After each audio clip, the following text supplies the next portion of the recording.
जिस दिन आपकी एकादशी का व्रत हो, अगर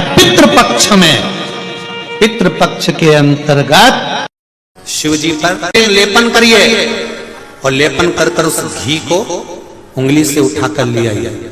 जो देसी गाय, जर्सी गाय नहीं, देसी गाय का घी से उठाकर ले आइए। जो बच्चा दृष्टि से, श्रवण से, वाणी से, शरीर से जन्म के बाद में तकलीफ में है और अवस्था उसकी छोटी है, अगर वो 10 साल के अंदर का है तो उस बच्चे की नाभि में वो घी थोड़ा सा कुनकुना कर ठंडा होने के बाद उसको डालिए और बच्चे की उस घृत से नैनों के पास, श्रवण शक्ति के पास थोड़ी थोड़ी मालिश करना सुधा माता के नाम से प्रारंभ करिए। थोड़ा दिन 2-3 महीने कर देखिए, बच्चे में थोड़ा थोड़ा सा फल आना प्रारंभ हो जाएगा। वो धीरे धीरे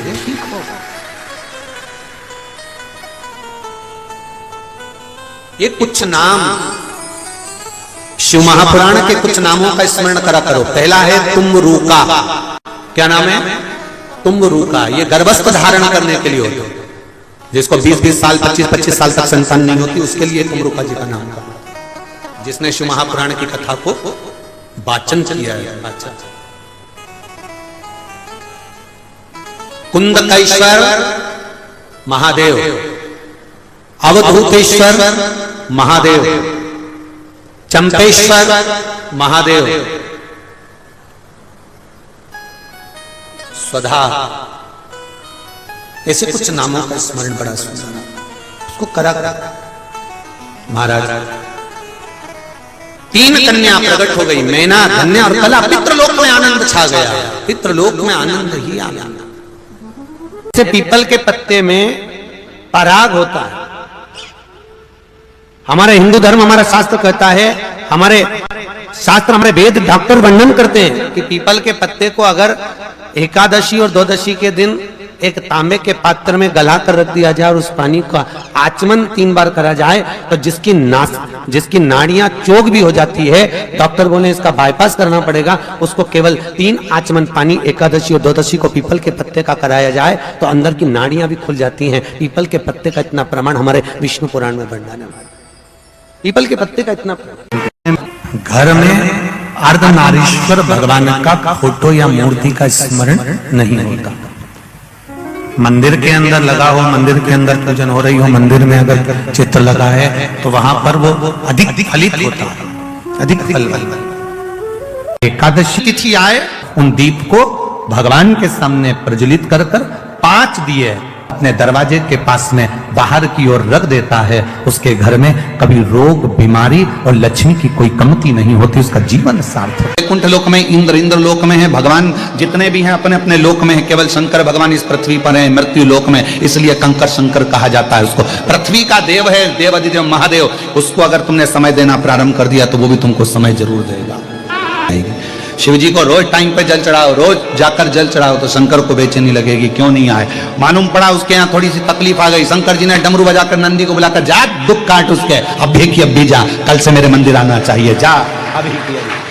किसी भी मंदिर में, मंदिर ना हो तो अपने घर के मंदिर में शाम के समय पर उस तुलसी की लकड़ी का दिया भरकर उसमें घी डालकर जो दीप प्रकट कर देता है, जला देता है, दीप को प्रज्वलित कर देता है, उसके घर में कभी संपदा की कमी नहीं होती। महाराज विष्णु पुराण में स्पष्ट लिखा। 33 कोटि देवता पितृलोक में आपके पूर्वजों के कंधे पर हाथ रखकर कथा को श्रवण करते हैं। स्वभाव, अपना चित्त, अपनी वृत्ति, अपना मन थोड़ा सा बदलेंगे, थोड़ा शिव की ओर लेकर जाएंगे तो भक्ता को भी अच्छा लगेगा। पार्थिव लिंग का निर्माण कर लिया। अब ये पार्थिव लिंग का निर्माण करना, ये भी तो वही भाव आया, कंकर में शंकर को ढूंढ लेना। कण कण बालू से, मिट्टी से, रेत से, कण कण में शिव है, उसी में तो ढूंढा। बैठ गए, बेलपत्र चढ़ा दिए, पुष्प चढ़ा दिया और जपने बैठ गए। श्री शिवाय नमस्तुभ्यं, नमः शिवाय, ओम नमः शिवाय, ओम नमः शिवाय, ओम नमः। स्मरण किया और भगवान शंकर सामने, मांगो क्या चाहिए। आर्यमा स्वामी कहने लगे, प्रभु जी बड़ी कृपा करिए, गणेश जी बिल्कुल सत्य कहे थे, ढूंढने जाने की जरूरत नहीं है, भगवान को बस एक जगह पर बैठकर भज लो, परमात्मा मिल जाता। क्यों भटक रहे हो, काहे के लिए जा रहे हो, कहां जा रहे हो? मिलन भीतर से अग्नि बहुत तीव्र होना चाहिए, मिलन की अग्नि, तो परमात्मा मिलेगा। आप किसी के लिए सोच के बैठ जाओ, प्रैक्टिकल करना, तुम किसी के लिए सोच के बैठ जाओ, मुझे इससे मिलना है, मुझे इससे मिलना है, मुझे इससे मिलना है, मिलोगे।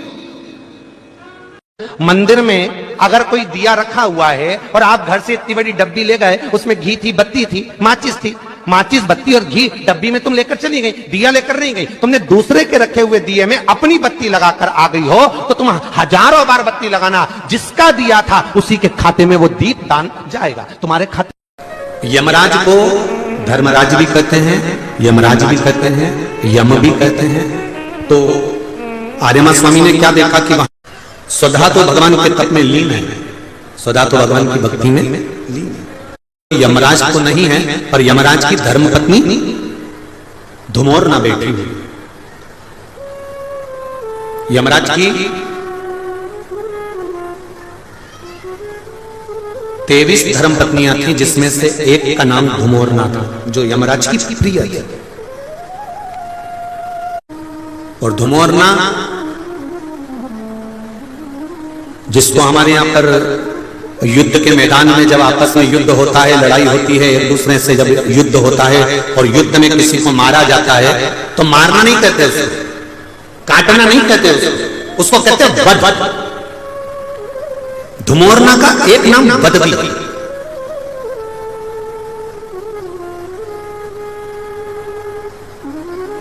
धुमोरना बेटी है और उस धुमोरना की गोदी में उसका बेटा है, यमराज का बेटा, जिसका नाम है कतिला।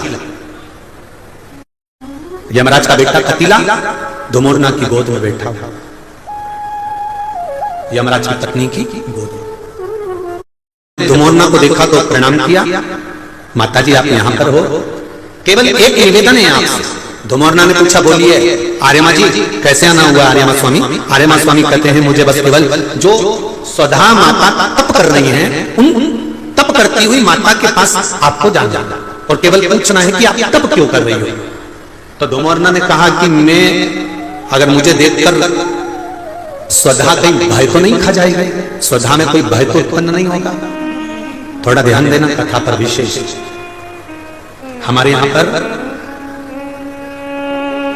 एक प्रसंग बुजुर्ग माताएं बहुत पहले से कहती आई हैं, शायद यहां पे भी जितनी बुजुर्ग माताएं बैठी होंगी वो जानती होंगी।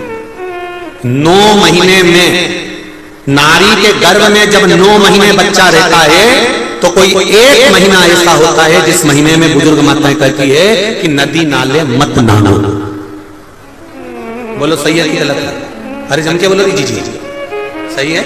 एक महीना ऐसा होता है, वो 7वां हो कि 6वां हो कि 8वां हो, जो आपके स्मरण में होगा। कई माताएं कहती हैं और बुजुर्ग माताएं कहती हैं, तो बहुओं को लगता है ये सब होता है, तो ढोंग प्रपंच। और ये वाले महीना, एक महीना 9 महीने में एक महीना मेरी माताओं के गर्भ के समय का ऐसा होता है कि जिस महीने में बुजुर्ग माताएं कह देती है कि इस महीने में तुम नदी नाले मत लांघो, अपने घर में रहो, स्वस्थ रहो, ना कहीं जाना ना कहीं आना। जो महापुराण की तर्पण, जो शिव पुराण की कथा आप सुन रहे हो, वो प्रसंग यहां मिलता है कि स्वधा तप कर रही है और उसके तप करते समय वो अपने बच्चों को जन्म देने वाली है, और उस समय पर यमराज की धर्मपत्नी धुमोरना समझाने के लिए आती है। 1 महीना लगता है धुमोरना को स्वधा को समझाने के लिए। इसलिए हमारे यहां पर बुजुर्ग माता कहती है कि इस महीने में तो नदी नाले मत मांगना, क्योंकि यम की पत्नी आई है। जब गर्भस्थ बच्चा रहता है, जब गर्भ में संतान रहती है, गर्भ में जब औलाद रहती है, गर्भ में जब संतान रहती है, तो नारी के 9 महीने में से 1 महीना ऐसा निकलता है, बच्चा पूरी तरह से स्वस्थ होगा, धड़कन भी होगी, सब कुछ होगा, तुम भी अच्छे रहोगे। और 9 महीने में 1 महीना कष्ट का तो जाता ही है, ये निश्चित है। क्यों? क्योंकि उस समय पर स्वधा के पास में धुमोरना यमराज की पत्नी आकर बैठी थी। जिस समय पर स्वधा अपने बच्चों को प्रकट कर रही थी, तब उस समय पर धुमोरना आकर विराजमान हो गई, यमराज की पत्नी आकर विराजमान। अब नई नई बहुएं तो इस बात पर विश्वास नहीं करती हैं, पर मुझे आश्चर्य इस बात का होता है कि बुजुर्ग माताएं कितनी विद्वान होगी पुराने समय की कि उनको शिव महापुराण की ये संवाद घुमोरना था यमराज की पत्नी का किसने सुना होगा। और ये बुजुर्ग माताओं को मालूम इनकी सास ने और उनकी भी सास ने और उनकी भी सास ने, मतलब सनातन हिंदू धर्म कितना पुराना सनातन धर्म है, जरा विचार करिए कि आज तक चले आया। अब उसको लोग ढूंढ के ले, ढकोसला के ले, चाहे कुछ के ले। अब ये तो अब धुमोरना पहुंची स्वधा के पास में, 1 महीने तक धुमोरना ने स्वधा को समझाया, पूछा क्या बात है, समझ में आया। तब धुमोरना वापिस यमराज के पास पहुंच गई। आर्यमा स्वामी फिर धुमोरना के पास आ गए।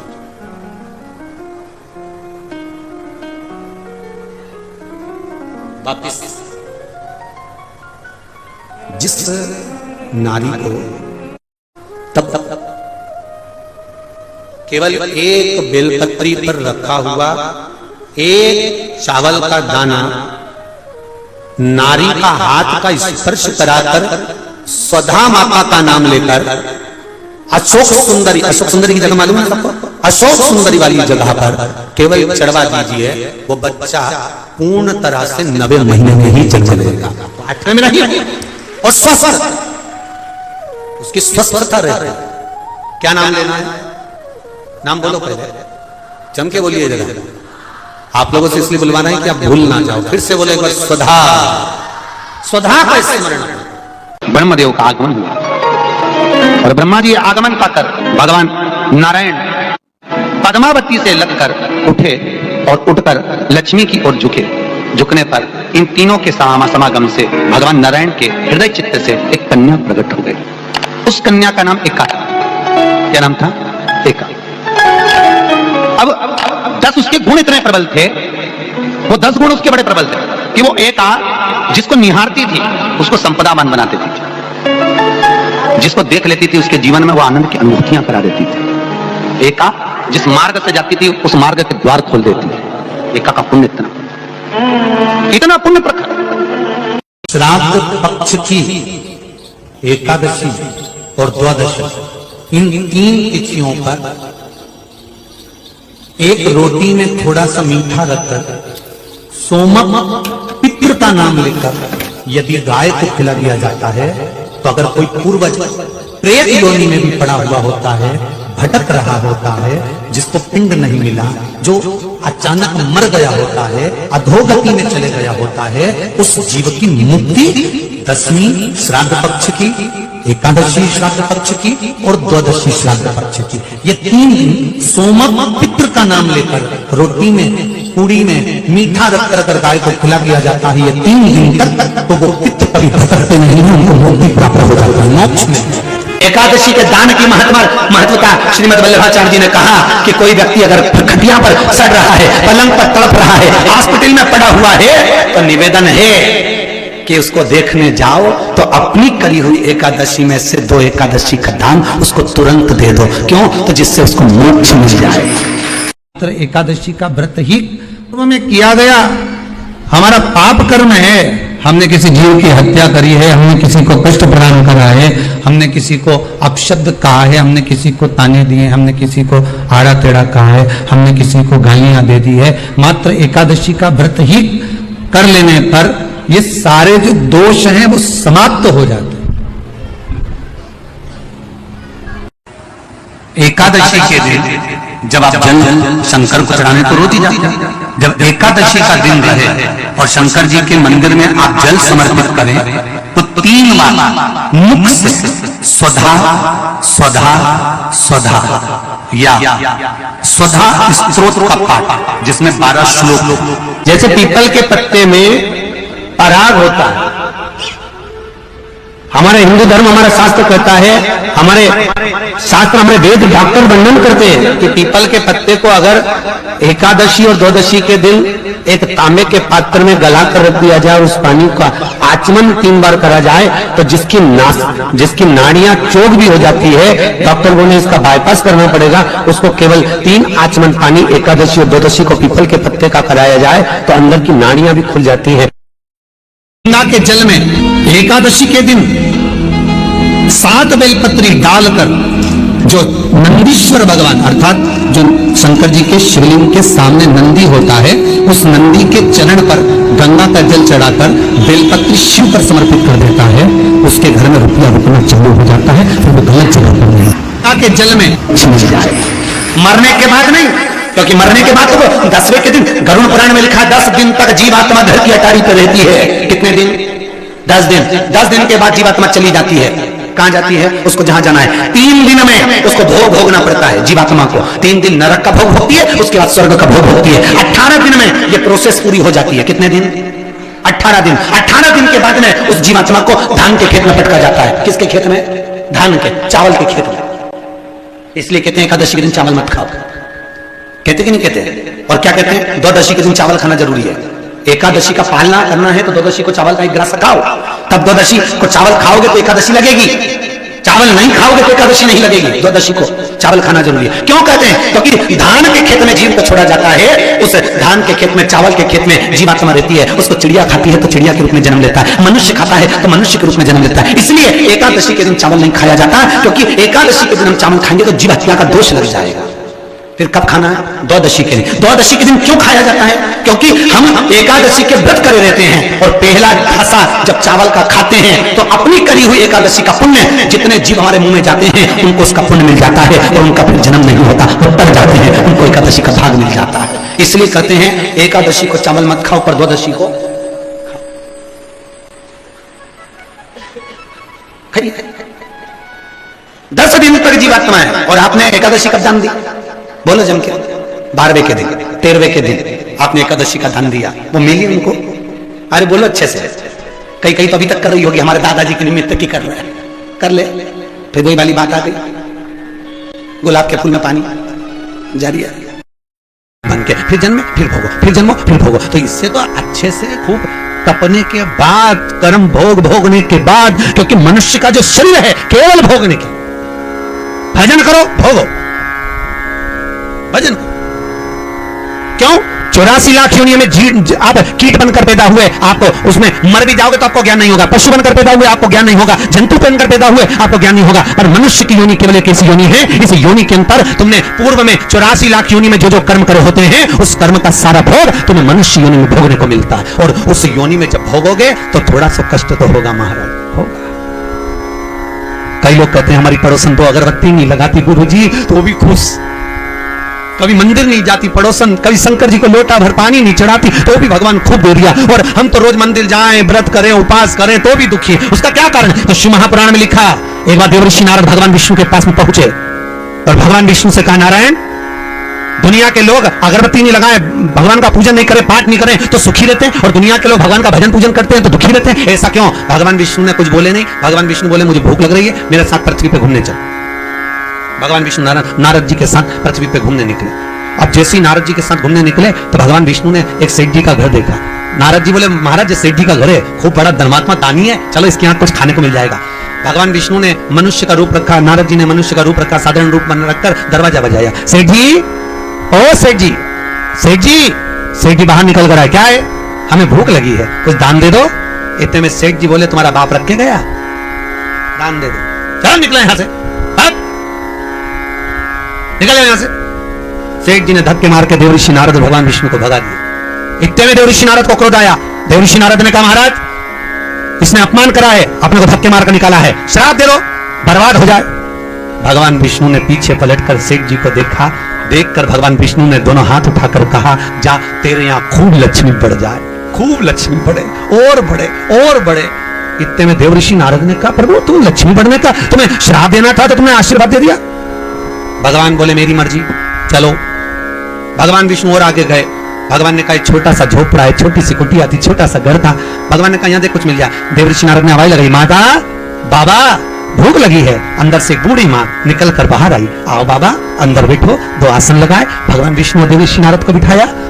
माता जी ने कहा बाबा क्या चाहिए? हमें भूख लगी है। माँ बोली बाबा मेरे यहाँ खाने का तो कुछ नहीं है, एक गाय है, गाय दूध देती है, हम उसका ही पालन करते हैं, आपको मैं दूध ला कर देती हूँ। माता जी ने पानी पिलाया, दूध लाकर देव ऋषि नारद भगवान विष्णु को दिया। महाराज मेरी गाय इतनी बढ़िया है, दूध देती है, तो ये लीजिए। भगवान ने दूध पिया, देव ऋषि नारद ने दूध पिया, भगवान चल दिए। इतने में देव ऋषि नारद बोले, प्रभु कितनी अच्छी अम्मा है, कितनी अच्छी आई है, कितनी अच्छी माता है, आशीर्वाद दो भगवान, इसको खूब आशीर्वाद दो, ये खूब दान करती है, पुण्य करती है। इतने में तुरंत भगवान विष्णु ने पीछे पलट कर देखा, पलट कर देखकर आशीर्वाद देते समय भगवान विष्णु ने कहा, जा तेरी गाय मर जाए।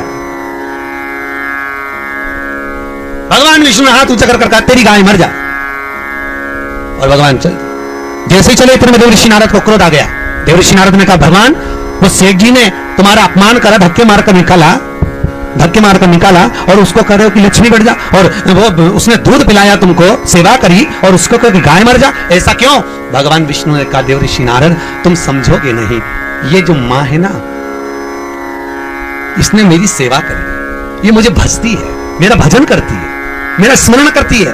मैं चाहता हूं कि ये मरने के बाद वापिस जन्म ना ले, और जन्म ना ले मेरे पास आकर मेरे संग में मेरे साथ वैकुंठ में रहे, मैं ये चाहता हूं। पर करूं क्या? देव ऋषि नारद, ये जब मरेगी ना तो मरते समय इसको लगेगा कि मेरी गाय ना जाने कोई कसाई ना ले जाए, मेरी गाय को उठाकर ना ले जाए, मेरी गाय कट ना जाए। मरते समय इसका ध्यान गाय में लगा रहेगा, तो गाय में लगा रहेगा तो मरने के बाद ये गाय का जन्म पाएगी, फिर उलझी की उलझी रह जाएगी, वैकुंठ नहीं आ पाएगी। इसलिए मैंने इसके मरने से पहले इसकी गाय को मार दिया, जिससे ये मेरे धाम में आराम से आ जाए। और प्रभु आपने उस सेठ जी को लक्ष्मी बढ़ने का आशीर्वाद क्यों दिया कि और लक्ष्मी बढ़े और धन बढ़े?